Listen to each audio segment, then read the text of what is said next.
Hey everybody, Jeff Evely here out in Cape Breton, Nova Scotia. It's another beautiful spring day right in the middle of January. And speaking of thaw, that's what Carney just did with Canada-China relations only about a year after they executed 4 of our citizens.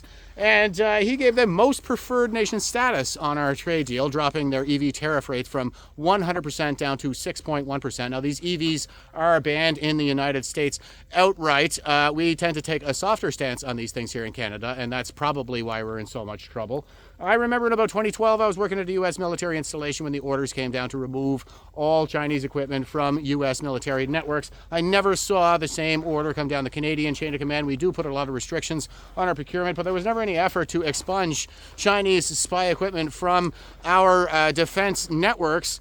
And, it was the Department of National Defense that bought the old Nortel campus. And Nortel, of course, met its demise, not just at the hands of mismanagement, but also at the hands of Chinese spying. They stole our IP, and a lot of us have said that Huawei is essentially just Nortel, but it's been co-opted for the purposes of spying on us. It took our own government forever just to say, no, we're not going to allow Huawei in our networks, even after our Five Eyes allies were saying that we wouldn't be allowed in Five Eyes anymore if we did allow Huawei in. Condoleezza Rice said as much right on TV. And, DND actually purchased that old Nortel campus in 2010. It took them 8 years to rid it of all the spy equipment. They said they were finding microphones in the HVAC and all kinds of spy devices, not only in the printers, but in the coffee machines. And just last year, there was a motion sensor inside the cafeteria that pinged a Beijing IP address. So every point of contact with them is a point of contact